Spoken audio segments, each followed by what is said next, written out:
Hello everyone, welcome back to Achna Academy. So students, in this video we are going to do lesson first of class 10th of the book FWF Footprints Without Feet, and the name of the lesson is A Triumph of Surgery, which is written by James Harriot. Let us first understand the meaning of this word triumph. Triumph means victory. जब हम किसी चीज के ऊपर कोई जीत हासिल कर लेते हैं, so that word in English is known as victory or triumph. James Harriot basically he had been a British veterinary surgeon and a writer also. But what is veterinary surgeon? Veterinary surgeon basically is a person who treats animals. जो animals doctors होते हैं उनको हम क्या बोलते हैं? Veterinary surgeon. If we read about the writings of James Harriot, we will find that all the writings or most of the writings, they are having that glimpses of experiences which are faced by James Harriot during his profession, during his work time. जो उन्होंने अपने work time में as a vet surgeon जो उन्होंने अपने experiences face किए हैं, feel किए हैं, उन्हीं experiences को उन्होंने अपनी books में basically हमारे साथ share किया है. So जो हमारा present lesson है A Triumph of Surgery, this lesson is also having that experience faced by James Harriot. So if we talk about the characters, so basically in this lesson three characters are there. First one is Mrs. Pamphray. Mrs. Pamphray, she is a rich lady, okay? And the second one is the author himself, and the third one, or we can say the main character of the lesson, it's Tricky. Tricky is not a human being, it's basically a dog. और इस dog की जो rich mistress जो है वो कौन है? Mrs Pumphrey. So before starting that हमें ये पता होना चाहिए दैट जेम्स हैरियट और द ऑथर जो हमारे वेट डॉक्टर हैं, वेट सर्जन हैं, and Mrs Pumphrey, they are well aware about each other. वो एक दूसरे को जानते हैं, ठीक है, वो एक दूसरे को मतलब पहले से ही जानते हैं. So how the story starts. Once Mrs. Pamphray, she was on the road with her dog. ठीक है, वो अपने डॉग के साथ रोड पे मतलब ऐसे घूम रही हैं, टहल रही हैं. So James Harriot, he was moving somewhere by his own car. वो अपनी कार से कहीं जा रहे हैं, and on his way he found Mrs. Pamphray. ठीक है, अब जब उन्होंने Mrs. Pamphray को देखा with her dog, so he stopped his car. And why did he stop his car? Because he was shocked to see the condition of Tricky. Because the Tricky, he had been, that he had grown very fatty. वो बहुत ज़्यादा fatty हो चुका था by that time. So doctor, he was concerned about the health of Tricky. So he stopped his car and he started talking to Mrs. Pamphray. अब वो उसे advice कर रहे हैं कि stop giving that oily or the sweet food to Tricky, because Mrs. Pamphray, she was in habit of giving that food. ठीक है, वो मतलब उस Tricky को वैसा मतलब oily sweet food ही देती थी. तो वो डॉक्टर जो है वो मना कर रहे हैं मिसेस पेम्फ्रे को, just because he was concerned about the health of Tricki. और Tricki over and all because कोई एक्सरसाइज नहीं कर रहे हैं, he had been that over eating, and just because of that he had been very lazy. अब Mrs Pumphrey, she promised कि वो उसको डेली बेसिस पे एक्सरसाइजेस भी कराएगी, and she would give less amount of that food, जिससे उसकी health खराब होगी.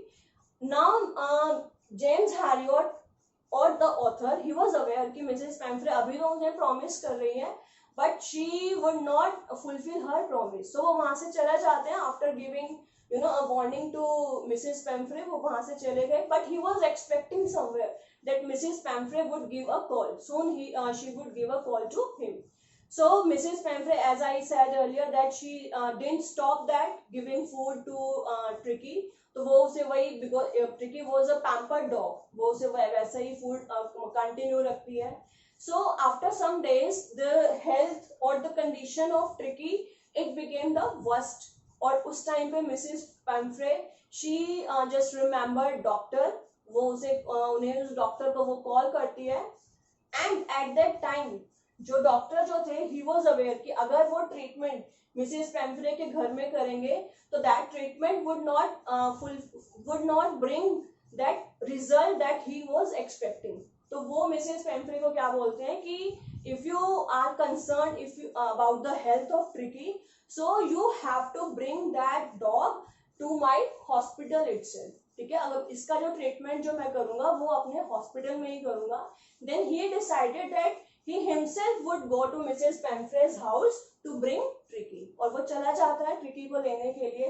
Now Mrs Pumphrey, because this was the first time when she was getting separated from Tricki, Tricki से फर्स्ट टाइम ही वो अलग हो रही है। So she was you know that crying, there were tears in her eyes, so she couldn't bear that separation। और जब James Harriet जब वो आते हैं उनके घर पे ट्रिकी को लेने के लिए, so she packed every little thing of tricky, सब कुछ वो पैक करके दे देती है। जैसे tricky was having its you know separate bowls for that breakfast, lunch और supper, तीनों के लिए वो अलग बाउल्स वो पैक करती है, ठीक है। उसके स्पेशल जो टॉयज हैं, उसके फेवरेट कुशंस और फेवरेट जो उसके पॉट्स हैं, जस्ट टू ताकि जो ट्रिकी जो है वो कंफर्टेबल फील कर सके, तो वो सब कुछ क्या है वो पैक कर देती है। Mister Herriot he was not you know concern about that things कि वो क्या पैक कर रही है। उनका जो मेन कंसर्न जो था that was just to recover Tricki. अब ट्रिकी को वो हॉस्पिटल में लेकर आए। अब नाउ हॉस्पिटल में और भी दूसरे डॉग्स भी थे। So at the first Tricki was not feeling comfortable. Initially तो उसकी हेल्थ कंडीशन जो थी वो भी अच्छी नहीं थी। It was not able to move a little bit, थोड़ा सा भी वो मूव नहीं कर पा रहा था। And secondly it found there were that he was not alone, वो वहाँ पे अकेला नहीं था, there were other dogs also.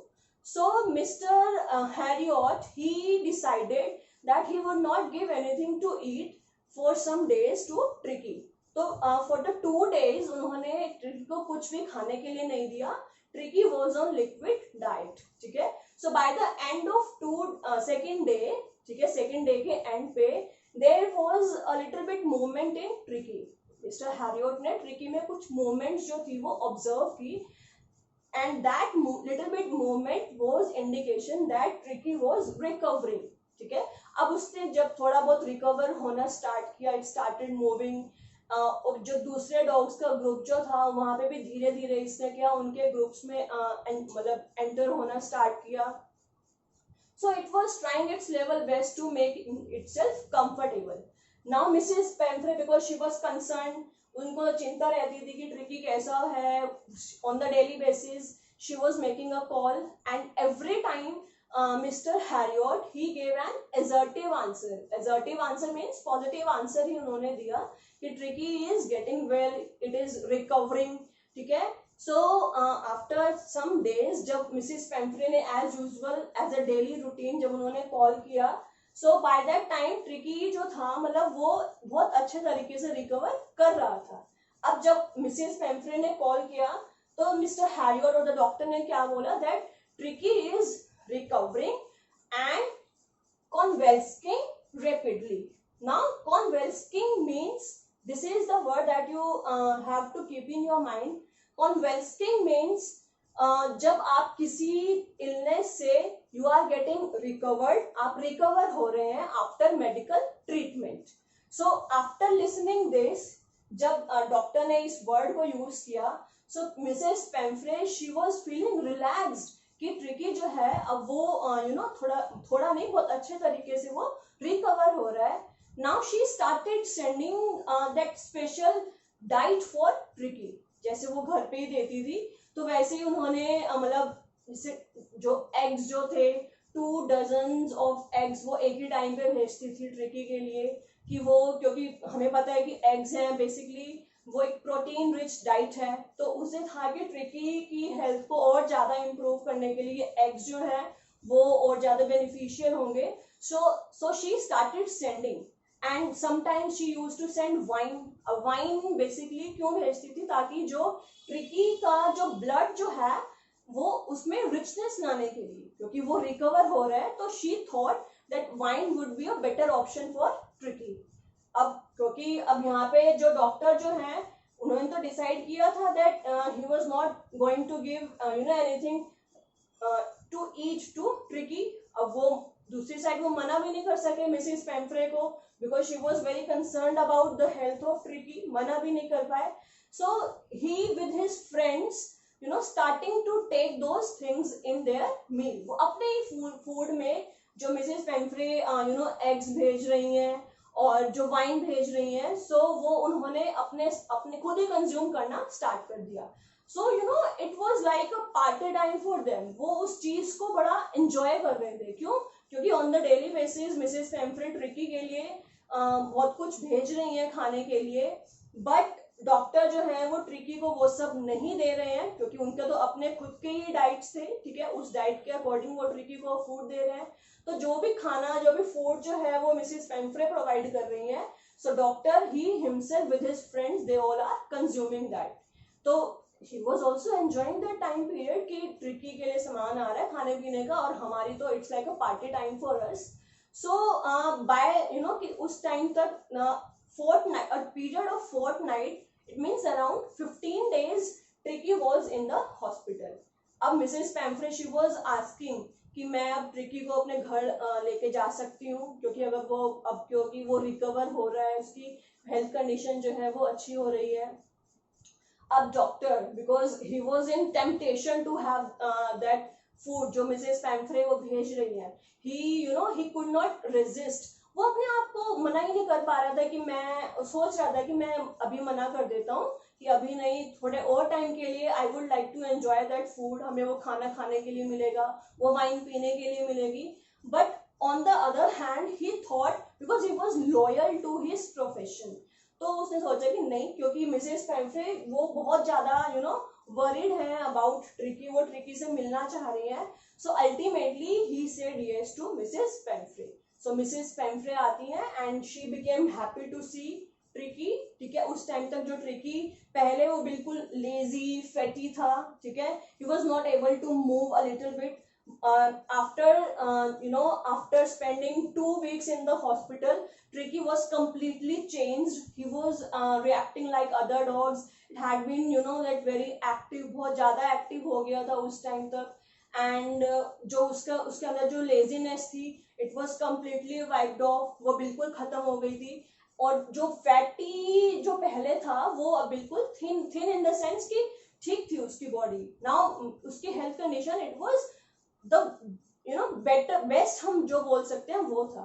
So tricky वो भी बहुत खुश होता है अपनी मिस्ट्रेस को देख के. ठीक है, तो जैसे ही वो उसको यस बोल देते हैं डॉक्टर हैरियट, तो Mrs Pumphrey within the span of 30 minutes वो हॉस्पिटल पहुंच जाती हैं. एंड ट्रिकी भी एकदम, because it also became happy, तो वो जंप करके डायरेक्टली मिसेस पेम्फ्रे के लैप में जाकर वो बैठ जाता है. So here the story ends.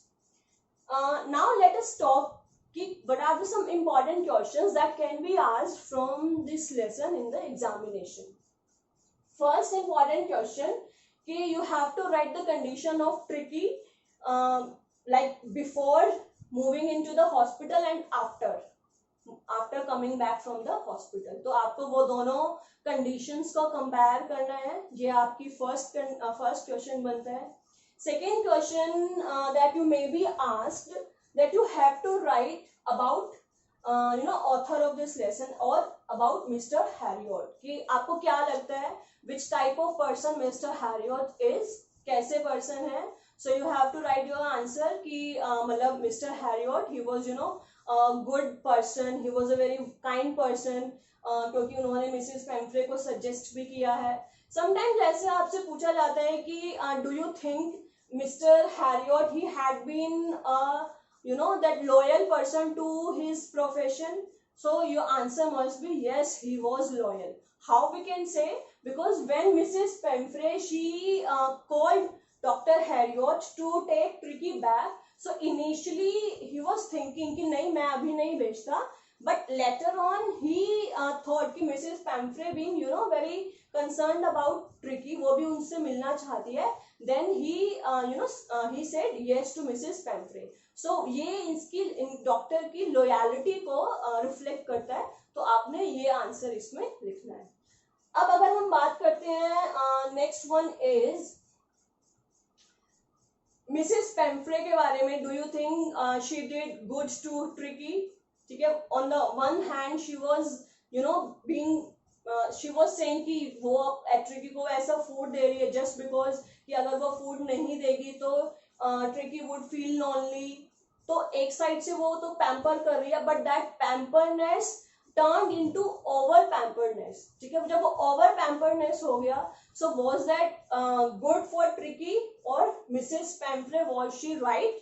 So your answer should be no.